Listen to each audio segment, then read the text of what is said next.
ơi, các bạn đừng quên cho mình một lượt. Cô gái nóng lòng muốn đến công ty phỏng vấn, kết quả là đường đi bị chặn bởi vài chậu cây. Cô gái nhảy lên trong tư thế vượt rào. Không ngờ cô gái còn chưa kịp hạ cánh, một cái mông to bất ngờ xuất hiện trước mặt cô. Bây giờ đã quá muộn để phanh lại, cô gái không còn cách nào khác đành phải nhảy lên không trung. Đúng lúc đó Kỳ Thần đột nhiên quay người lại. Sau đó một cảnh tượng đáng xấu hổ đã xảy ra. Chu Thiên Dương cũng không có nhảy qua, nhưng trực tiếp cùng Kỳ Thần cùng nơi quăng ngã. Có lẽ cô ấy đã nhận ra có điều gì đó. Kỳ Thần vội vàng dùng tay bịt miệng Chu Thiên. Không ngờ hai người lại không hôn nhau. Nhìn người phụ nữ thật gần trước mặt anh, Kỳ Thần chán ghét ném mặt sang một bên. Nhưng khi cô gái đứng dậy, Chu Thiên vô tình ấn tay vào cổ họng Kỳ Thần. Kỳ Thần gần như ngất đi mà không thở nổi trong một hơi. Chu Thiên thấy vẻ mặt của mình không đúng thì vội vàng đứng dậy, sau đó nhanh chóng lấy điện thoại ra.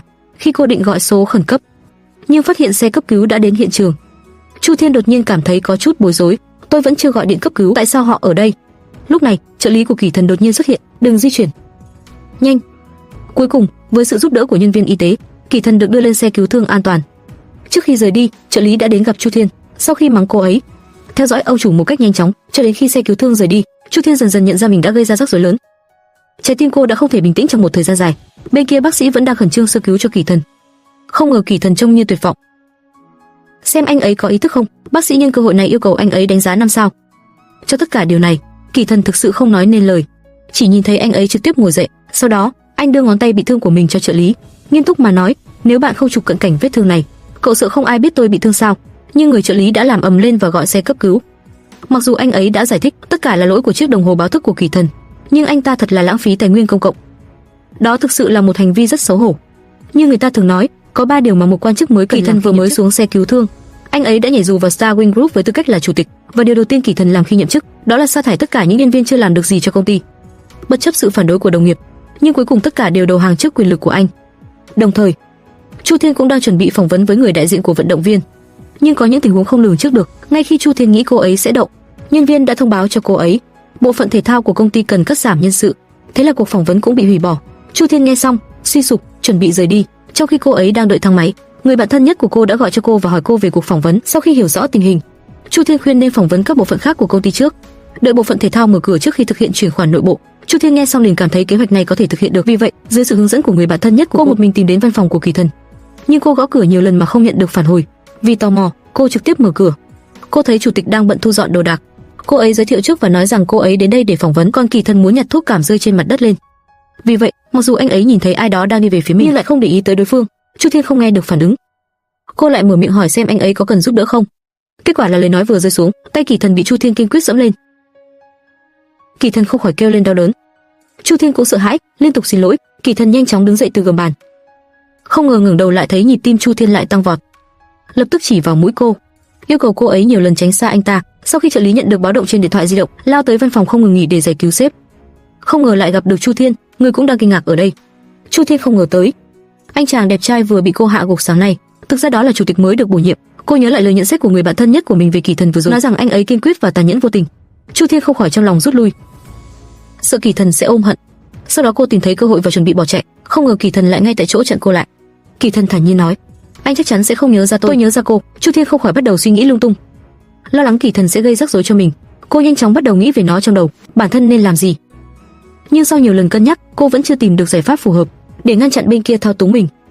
Chu Thiên tạm thời phải giả vờ mất trí nhớ, ai biết rằng Kỳ Thần chỉ muốn lý lịch của cô ấy. Chu Thiên sợ Kỳ Thần sẽ công khai báo thù, dù thế nào đi chăng nữa, cô cũng không muốn ra lý lịch của mình. Trợ lý ở một bên không thể chịu đựng được nữa, bước về phía trước và chuẩn bị để giúp cô vượt qua. Không ngờ Chu Thiên lại ôm chặt không chịu buông. Điều này khơi dậy tinh thần cạnh tranh của trợ lý. Cuộc chiến giành hồ sơ sắp bắt đầu. Không ngờ, 2 giây sau, những hồ sơ xin việc bất ngờ bay khỏi tay họ. Không ngờ cảnh tượng gay cấn lại xảy ra. Sơ yếu lý lịch là khách quan, nó đánh thẳng vào trán Kỳ Thần. Chu Thiên thấy vậy, nhanh chóng giải quyết mối quan hệ cho mình, và Kỳ Thần bị tấn công một cách khó hiểu. Anh chợt thấy tức giận trong lòng. Kỳ Thần giận dữ nhặt sơ yếu lý lịch của cô lên và nhìn. Đúng như dự đoán, giây tiếp theo, Kỳ Thần yêu cầu trợ lý của mình thông báo cho nhân viên đừng bao giờ thuê Chu Thiên. Cô đã nói dối trong tuần này, cô ấy thậm chí còn chưa có cuộc phỏng vấn nào. Làm sao anh có thể nói rằng mình không được tuyển dụng? Chu Thiên cho rằng Kỳ Thần làm như vậy, nó chỉ đơn giản là một sự trả thù công khai trần trụi. Thật không ngờ, ngay khi những lời này vừa ra khỏi Kỳ Thần vạch trần sự thật trước đó cô đã giả vờ mất trí nhớ. Chu Thiên nghe xong có chút áy náy. Thế là cô lập tức thay đổi thái độ, khẳng định Star Wing Group là một công ty lớn. Cô chắc chắn công ty sẽ không đánh mất tài năng chỉ vì những chuyện nhỏ nhặt. Không ngờ cô vừa nói xong, Kỳ Thần phân tích. Mặc dù người phụ nữ Chu Thiên này rất có tài hùng biện, nhưng sự đánh giá quá cao và sự bốc đồng của cô ấy cũng quyết định rằng cô ấy không phù hợp ở đây. Sau đó Kỳ Thần lấy cớ lý lịch của Chu Thiên không có gì mới lạ. lại từ chối cô ấy lần nữa, nhưng Chu Thiên lại không muốn làm như vậy. Cô biết rằng cô không có gì đặc biệt khi còn là sinh viên đại học. Cô ấy cũng thừa nhận rằng cô ấy không có kinh nghiệm làm việc, thật sự rất khó để giải thích. Nhưng cô vẫn hy vọng Kỳ Thần có thể cho cô một cơ hội. Suy cho cùng, kinh nghiệm làm việc vẫn cần phải tích lũy dần dần sau này. Và công việc của một nhà môi giới, cô tin tưởng vào sự chăm chỉ và nhiệt tình của chính mình. Tôi chắc chắn sẽ làm điều đó một cách sống động và đầy màu sắc. Nhưng đã nói rất nhiều, nhưng nó vẫn chưa đi vào lòng Kỳ Thần. Chẳng bao lâu sau cô được mời đi chơi, nhưng những điều này không ngăn cản được sự nhiệt tình của cô. Ngày hôm sau, Chu Thiên đã dựa vào mối quan hệ giữa những người bạn tìm hiểu về nghệ sĩ nổi tiếng Zoe dưới sự chỉ đạo của Starwing. Chỉ cần một trợ lý môi giới. Hơn nữa cô cùng Kỳ Thần cũng không có giao dịch gì với nhau, cô tin miễn là Zoe gật đầu, Kỳ Thần cũng sẽ không thể làm gì được cô ấy. Chu Thiên vừa nghe được lời này, liền biết cơ hội của mình đã đến, vì thế cô đã tìm riêng Zoe để phỏng vấn riêng. Cuối cùng, cô thậm chí không có thời gian để nói vài lời tử tế cho bản thân. Sau đó cô gặp Kỳ Thần, đó thực sự là một con đường hẹp giữa kẻ thù. Zoe phải chụp ảnh, chỉ không còn cách nào khác ngoài việc đẩy cuộc phỏng vấn của Chu Thiên cho anh. Ai có thể ngờ rằng lúc Kỳ Thần xuất hiện lại ra lệnh trục xuất Chu Thiên, nói rằng công ty sẽ không bao giờ thuê cô ấy. Chu Thiên vốn không muốn nói chuyện với Kỳ Thần, nhưng đã nhìn vẻ ngoài độc đoán của anh ấy, đột nhiên cô cảm thấy rất tức giận. Cô lập tức chống trả. Cô ấy nói rằng kể từ khi anh ấy tuyển trợ lý cho Zoe, vậy thì Kỳ Thần nên tôn trọng ý kiến của Zoe, một kẻ độc tài và vô vị như anh. Thật là nhàm chán. Mặc dù Kỳ Thần không cảm thấy gì sau khi nghe điều này, nhưng nó đã chạm sâu vào trái tim Zoe. Phải nói rằng, Chu Thiên đang vượt qua tâm lý phòng ngự của mọi người, vẫn rất tài năng, nhưng quyền quyết định lại thuộc về Kỳ Thần. Cuộc phỏng vấn ngày chủ nhật vẫn kết thúc trong thất bại. Kỳ Thần yêu cầu Chu Thiên rời khỏi đây ngay lập tức. Không ngờ Zoe lại xuất hiện vào thời điểm quan trọng. Zoe cho rằng ý kiến của Chu Thiên rất quan trọng, cho nên Kỳ Thần nhất định phải tôn trọng ý kiến của anh ta. Mặc dù Kỳ Thần đã nói với anh ta rồi, công ty sẽ chọn ra 2 trợ lý phù hợp nhất cho anh ấy, nhưng Zoe cho rằng Chu Thiên khá phù hợp. Kỳ Thần nhanh chóng vặn lại sau khi nghe điều này. Anh ấy nói rằng việc Chu Thiên làm trợ lý cho anh ấy là điều tuyệt đối không thể xảy ra. Anh ta cho rằng Chu Thiên là người nguy hiểm, ai ở bên cô sẽ không may mắn. Anh ấy không muốn ai cũng giống mình. Kỳ Thần bị Chu Thiên đánh bầm dập khắp người. Nhưng hãy nghe những gì anh ấy nói. Zoe còn mong chờ đến chủ nhật hơn nữa. Tôi nghĩ cậu không may mắn.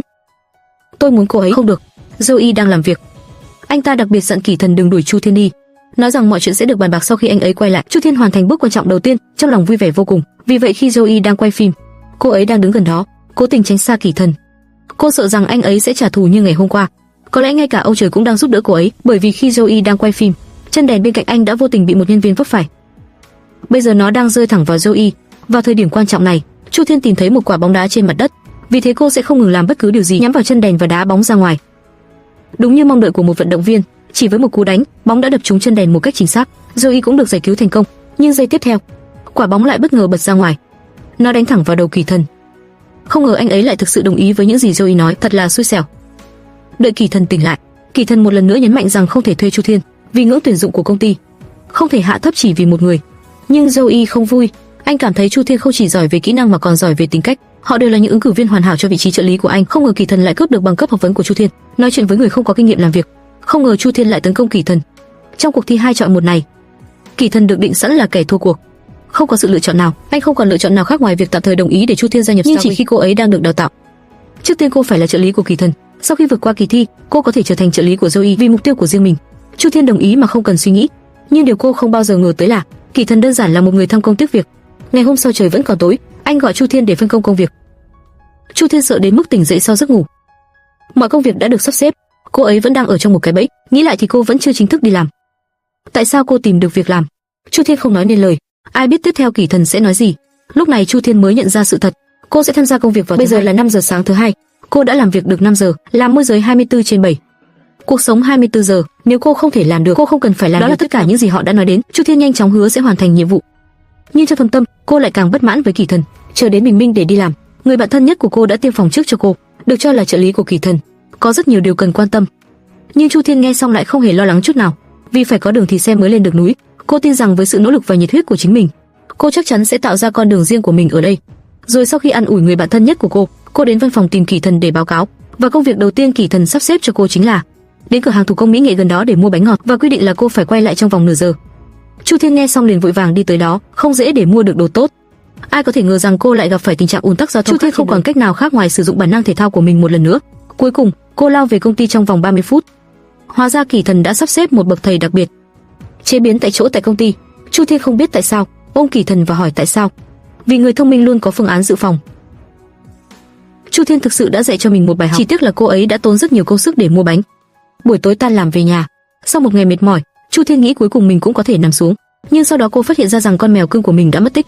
Cô lo lắng đến mức không thể nghỉ ngơi được nữa, nhanh chóng đi ra ngoài và tìm kiếm. Nhưng cô đã tìm kiếm hầu hết khu vực xung quanh, cũng không tìm thấy dấu vết của con mèo. Cô có hỏi bác bảo vệ nhưng anh ta không biết gì cả. Chu Thiên không hề biết rằng lúc này Kiêu Kiêu đang trốn trong nhà Kỳ Thần và ăn trộm đồ ăn. Kỳ Thần rất vui mừng vì nó đã đến. Sau khi ăn uống đầy đủ, Kiêu Kiêu cuối cùng đã miễn cưỡng rời khỏi đây, rồi chạy đến nhà Chu Thiên. Kỳ Thần lo lắng cho sự an toàn của nó, bảo vệ nó trên mọi nẻo đường, phải đến khi bàn giao an toàn cho nhân viên bảo vệ Kỳ Thần mới yên tâm ra về. Sau khi Chu Thiên biết tin, chuẩn bị đuổi ra ngoài và cảm ơn ân nhân cứu Kiêu Kiêu, không ngờ cô lại đi ngang qua Kỳ Thần. Mặc dù cả hai đang có mâu thuẫn trong công việc, nhưng trong cuộc sống họ đã hình thành một mối liên kết không thể tách rời vì Kiêu Kiêu. Có lẽ đây là số mệnh. Sau này họ sẽ tiếp tục mối quan hệ như thế nào? Thích và theo dõi Tũn. Tiếp tục câu chuyện. Cô gái 30 tuổi vẫn chưa yêu. Cha mẹ cô lo lắng đến mức cô ngay lập tức đính hôn với người yêu thời thơ ấu. Nhưng cô và người yêu thời thơ ấu chỉ là bạn bè. Để làm cho cả cha lẫn mẹ đều phải bỏ cuộc, Chu Thiên quyết định thuê bạn trai giả để bù đắp tình hình. Nhưng xung quanh cô chỉ có một số ít người khác giới, người duy nhất độc thân là đàn em Tân Hân. Vì vậy sau khi tan sở, cô đã đặc biệt tìm đến Tân Hân. Cô đề nghị anh 300 nhân dân tệ để làm bạn trai tạm thời của cô. Tân Hân lo lắng vì không có tiền lướt internet. Tân Hân đồng ý mà không cần suy nghĩ. Thế là ngày hôm sau, Chu Thiên xin sếp nghỉ 3 ngày. Sau đó cô đưa Tân Hân đi khắp nơi để chụp ảnh, cho đến khi sưu tầm được những bức ảnh đôi xuân hạ thu đông. Chu Thiên hơi thở phào nhẹ nhõm. Hôm nay là ngày cô phải đối đầu với bố mẹ mình. Chu Thiên sớm tới cửa khách sạn chờ Tân Hân. Kết quả là Tân Hân đã không đến, nhưng bố mẹ cô là người đầu tiên đã đến. Họ còn đặc biệt mặc những bộ quần áo mới mua. Điều đó có nghĩa là không bao giờ có thể mặc quần áo xấu hơn bố mẹ. Chu Thiên bất lực vì điều này. Cô cho rằng cha mẹ hai gia đình đã đấu tranh cả đời, tại sao phải trải qua những rắc rối khi trở thành vợ chồng? Đây chẳng phải là thêm sự xúc phạm đến thương tích sao? Không ngờ bố cô lại không nghĩ vậy. Con không hiểu điều này, phải không? Các chuyên gia trên truyền hình đã nói, khi họ có con trai, họ đã không giáo dục nó tốt từ khi nó sẽ làm hại cả gia đình bạn. Nhưng khi bạn có con gái, bạn không giáo dục cô ấy tốt sao? Bạn sẽ làm hại cả gia đình người khác. Vì thế bạn phải có kẻ thù. Ông đã chiều chuộng con gái ruột của mình và gả cô vào gia đình kẻ thù, làm tổn thương cả gia đình họ. Bằng cách này, sự trả thù vĩ đại sẽ được báo thù. Bố Chu Thiên vui mừng vì có con gái trong nhà. Bằng cách này, cô có thể gả vào gia đình Trương Hạo, đi thẳng vào lòng địch. Có một điều tốt như vậy, cha Chu Thiên càng nghĩ càng thấy vui. Chu Thiên hoàn toàn không nói nên lời trước mạch não của cha mình, nhưng lần này họ sẽ thất vọng. Cô nghe cha mình cằn nhằn con gái không ngừng, mẹ Chu Thiên vội vàng ngăn lại. Lúc này, bố mẹ Trương Hạo đã đợi bọn họ ở phòng riêng. Thấy gia đình ba người của họ đến đây, mẹ Trương vui vẻ đứng dậy ôm chặt Chu Thiên. Nhưng họ đã bỏ mẹ Chu sang một bên. Sau đó cha của Trương Hạo cũng quay lại khen ngợi Chu Thiên không ngừng. Chỉ cần đưa tay ra để thể hiện tình bạn với Chu Thiên, cha Chu Thiên bước qua họ một cách vênh váo. Thái độ này giống như coi mình như một vị khách quý, và mối quan hệ giữa hai gia đình họ cũng bắt đầu lo lắng kể từ lúc này. Đầu tiên là cuộc chiến giành quyền thống trị. Trước sự bỏ bê của cha mẹ Trương Hạo vừa rồi, cha mẹ họ Chu Thiên công khai lên ngôi. Ngay cả khi bố của Trương Hạo và mẹ của Hạo không muốn, lúc này chỉ biết nhìn họ mà rơi nước mắt. Nhưng dù hai gia đình có cạnh tranh thế nào đi chăng nữa, bốn người họ đều dính líu đến chuyện của Chu Thiên và Trương Hạo. Các ý tưởng nhất quán một cách đáng ngạc nhiên. Bố của Trương Hạo nói rằng bữa ăn hôm nay nó được làm đặc biệt cho cuộc hôn nhân giữa hai người họ. Mặc dù Chu Thiên nhiều lần giải thích giữa cô và Trương Hạo không có gì cả, nhưng bố của Trương Hạo không tin điều đó. Bây giờ anh chỉ mong Chu Thiên nhanh chóng vượt qua, đợi cô ấy gọi anh là bố. Chu Thiên cảm thấy bất lực sau khi nghe điều này. Cô phải thú nhận rằng cô đã có bạn trai rồi. Ai có thể biết được điều đó một khi những lời này cả bốn bố mẹ đều vui mừng. Cha Chu Thiên thậm chí còn lợi dụng chuyện này, bắt đầu lớn tiếng phàn nàn về cha của Trương Hạo. Dù cho rằng anh Trương không tốt lắm, nhưng Trương Hạo là người anh nhìn thấy lớn lên. Ông khuyên con gái không nên làm gì vì hành vi của bố Trương, chỉ phủ nhận mối quan hệ với Trương Hạo. Cuối cùng, anh ấy đã bày tỏ một cách hào phóng, chỉ cần Trương Hạo trở thành con rể của mình, anh muốn có một bữa tiệc lớn trong 3 ngày. Sau đó tôi có 7 ngày, tôi có 15 ngày, tôi sẽ đặt bao nhiêu ngày tôi có trong 1 tháng. Khi cha Chu Thiên nghe nói, ông không còn cách nào, vì thế tôi trực tiếp đề nghị cho họ đi du lịch 1 năm bằng chi phí của tôi. Bây giờ Trương Mã lại không vui nữa. Đúng lúc anh định đáp lại, tiếng gõ cửa vang lên không đúng lúc. Hóa ra ông chủ Kỳ Thần Đế không mời. Trong ánh mắt nghi ngờ của mọi người, anh đến ngồi cạnh Chu Thiên, sau đó giới thiệu bản thân, nói anh là bạn trai của Chu Thiên. Bạn trai. Không ngờ lời nói này khiến tất cả những người có mặt đều sợ hãi, trong đó có Chu Thiên. Chu Thiên thấy vậy vội vàng kéo Kỳ Thần hỏi, tại sao anh ấy lại ở đây? Kỳ Thần nói với Chu Thiên, bởi vì anh ấy đã tặng Tân Hân thẻ VIP du lịch miễn phí, cho nên hôm nay Tân Hân không có thời gian tới đây giúp đỡ. Chu Thiên không còn cách nào khác đành phải tạm thời thừa nhận mối quan hệ của mình với Kỳ Thần. Hãy xem cảnh này. Cha mẹ của Trương Hạo đã đứng dậy và rời đi. Không ngờ lúc này Trương Hạo cũng cầm lịch tới hiện trường. Bây giờ mọi người lại bị sốc lần nữa, trong đó có Kỳ Thần. Anh chưa bao giờ mong đợi em gái mình sẽ xuất hiện ở đây. Đây là cảnh sura gì vậy? Nghe Trương Hạo giới thiệu Kỳ Niên là bạn gái của anh ấy, Kỳ Thần lập tức bối rối. Anh nhanh chóng hỏi liệu điều này có đúng hay không. Kỷ Niệm lập tức đưa ra câu trả lời khẳng định. Sau đó Kỷ Niệm dùng ánh mắt khiêu khích nhìn Kỳ Thần, trông họ giống như một cặp vợ chồng nhỏ đang cãi nhau. Tất nhiên ai cũng nghĩ vậy. Vì 1 tiếng rưỡi đã trôi qua, Kỳ Thần và Kỷ Niệm nhìn nhau suốt thời gian qua. Cha Chu Thiên không biết tại sao anh là người đầu tiên ngắt lời hai người họ, hỏi Kỳ Thần rằng Chu Thiên là bạn gái của anh ấy sao? Nhưng tại sao anh ấy luôn nhìn chằm chằm vào người khác? Lúc này Kỳ Thần mới ý thức được tình cảnh của mình. Đúng lúc anh không biết trả lời thế nào, cha Trương Hạo cũng tỏ ra nghi ngờ. Hai bạn biết nhau? Không biết, chưa bao giờ gặp. Không ngờ lời nói vừa rơi, Chu Thiên vạch trần hai người bọn họ, khung cảnh bỗng trở nên lúng túng. Ai biết giây tiếp theo, hai người lại xảy ra cãi vã khó hiểu. Gia đình Trương Hạo và Chu Thiên đều choáng váng trước cảnh tượng này. Sau đó, bố mẹ hai bên nhanh chóng đưa con đi thuyết phục riêng. Họ hy vọng sẽ tìm được đường quay trở lại và kiềm chế được vách đá, bởi vì bọn họ đều hiểu lầm quan hệ giữa Kỳ Thần và Kỷ Niệm. Vì vậy sau khi mọi người quay trở lại hộp, cha mẹ của Trương Chu đã đồng ý rằng sự kết hợp hiện tại của họ không phù hợp. Họ nghĩ Chu Thiên và Trương Hạo là cặp đôi phù hợp nhất. Kể từ khi mối quan hệ giữa Kỳ Thần và Kỷ Niệm kết thúc, sau đó họ có thể tiếp tục mối quan hệ của mình thay vì phá vỡ cuộc hôn nhân của người khác. Không thể giải thích rõ ràng về Kỷ Niệm, cô nhanh chóng thừa nhận cô và Kỳ Thần là anh em ruột. Chu Thiên thở phào nhẹ nhõm. Làm sao họ có thể mong đợi giây tiếp theo? Kỷ Niệm liền nói cho mọi người, cô ấy có giúp đỡ trong hôn nhân hay không? Nghĩ rằng Kỳ Thần không xứng đáng với Chu Thiên chút nào. Kỳ Thần ngay lập tức ngạc nhiên sau khi nghe điều này. Anh nhớ người em gái ngốc nghếch này, tại sao cô ấy lại hướng khuỷu tay ra ngoài vào những thời điểm quan trọng? Không có gì ngạc nhiên khi cả hai cha mẹ đều quyết định về cuộc hôn nhân của Chu Thiên và Trương Hạo. Chúng ta có nên tiến hành theo kế hoạch ban đầu không? Họ không mong đợi điều đó chút nào. Mọi chuyện sẽ phát triển đến thời điểm này.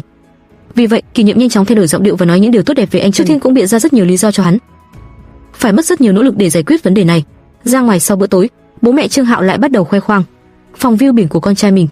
Anh ấy cũng đề nghị để bố mẹ Chu Thiên cùng nhau đi khám phá thế giới. Làm sao cha mẹ Chu Thiên lại có thể gặp rắc rối vào lúc này, từ chối thẳng thắn và nghiêm khắc.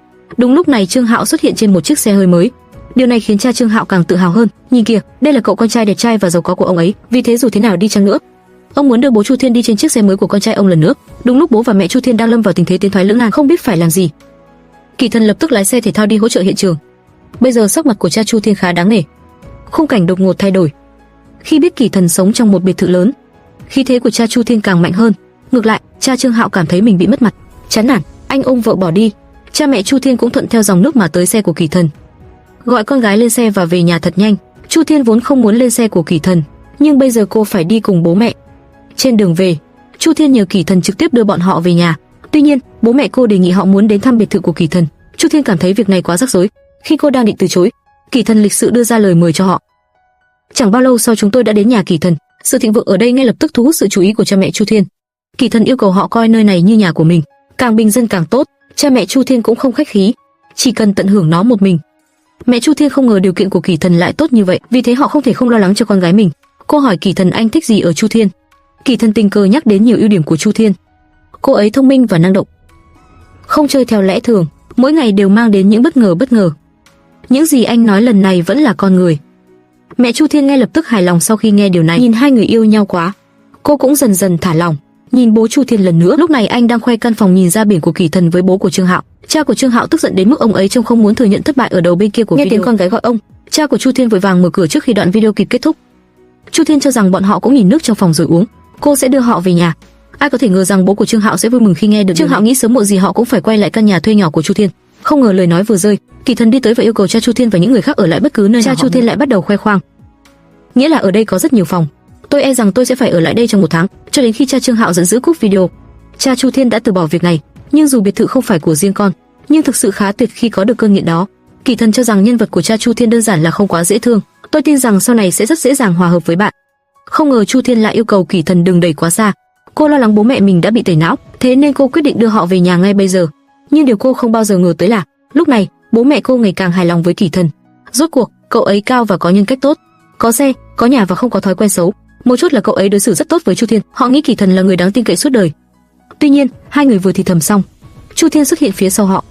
Cô nhờ bố mẹ nhanh chóng thu dọn đồ đạc và cùng về nhà, nhưng bố mẹ cô nhất quyết đòi ở lại đây một đêm. Chu Thiên có muốn cũng không thể ngăn cản họ. Bố mẹ cô bảo Chu Thiên chơi mặt trược, Kỳ Thần luôn ở bên họ. Điều này không thể không khiến họ càng yêu quý Kỳ Thần hơn, cố tình thiên vị Kỳ Thần trong ván bài, đến mức Chu Thiên bị đánh mạnh đến mức cô không thể chống trả. Xem bố mẹ thích Kỳ Thần đến mức nào, Chu Thiên chỉ có thể ngồi một bên hờn dỗi để giành lại trái tim của bố mẹ cô. Cô không còn cách nào khác ngoài nói xấu Kỳ Thần. Cha mẹ có biết rằng anh ấy chỉ vì một lọ thuốc, điều này khiến bố mẹ cô cho rằng Kỳ Thần có sức khỏe kém. Làm sao họ có thể không phát hiện ra nó cho đến cuối? Anh ấy chỉ đang uống thuốc bổ sung sức khỏe. Kỳ Thần sau đó đã ra lệnh cho trợ lý của mình mua rất nhiều quà. Ban đầu anh muốn Chu Thiên được bố mẹ cô ấy đưa đi khi họ về nhà, nhưng Kỳ Thần thấy bất tiện. Kỳ Thần chỉ cần cử 2 chiếc xe để giao hàng trực tiếp đến tận nhà. Thật là một người con rể có năng lực và chu đáo. Thật khó để bố mẹ Chu Thiên không thích Kỳ Thần. Thấy lòng cha mẹ đã lạc lối, Chu Thiên không còn cách nào khác, đành tiếp tục tìm kiếm khuyết điểm, nhưng cuối cùng tất cả đều được giải quyết nhờ khả năng kiếm tiền của anh. Cha mẹ Chu Thiên càng công nhận người con rể này hơn. Ngược lại Chu Thiên lại có chút tiếc nuối, bởi vì Kỳ Thần vốn là bị nàng đưa vào là để giải quyết áp lực kết hôn, tại sao nó gần như trở thành một chương trình giả mạo. Cô ấy sẵn sàng bỏ đi trong cơn tức giận, không ngờ vừa bước ra ngoài đã nghe thấy bố mẹ đang bàn luận, muốn để cô ấy trực tiếp kết hôn với Kỳ Thần. Cô sợ quá vội vàng chạy lại ngăn cản. Cô đã thay đổi tâm trí của mình, con ở lại, giống như mẹ của con, thật hay thay đổi. Những người như cha mẹ thường ngủ đến nửa đêm. Trước 6 giờ sáng mai, sẽ được đánh thức bởi người này. Và Kỳ Thần thấy rằng mục tiêu của mình đã đạt được, chưa kể anh hạnh phúc thế nào. Bên kia, Trương Hạo cũng có màn đối đầu với bố mẹ. Anh ấy nói rằng giữa anh ấy và Chu Thiên sẽ không có kết quả gì, bởi vì anh đã từng tỏ tình với Chu Thiên, nhưng đã bị từ chối. Vì vậy đã nói với bố mẹ đừng lo lắng về điều này nữa. Nói xong anh ta bỏ đi trong tuyệt vọng. Sáng hôm sau Chu Thiên bị đánh thức bởi một tiếng nhạc vang lên. Khi cô thức dậy, cô nhận ra rằng chính Kỳ Thần và bố mẹ cô ấy đang làm thể dục. Bức tranh hài hòa này, những người không biết rõ hơn đều tưởng họ là một gia đình 3 người, nhưng chuyện gì vậy? Dù sao Kỳ Thần cũng là con rể được bọn họ công nhận. Chỉ cách này thôi, liệu Chu Thiên có chấp thuận mối quan hệ của họ không? Cuối cùng cả hai sẽ nở hoa. Kích vào theo dõi Tũng Review, tôi sẽ kể cho bạn nghe ở tập tiếp theo.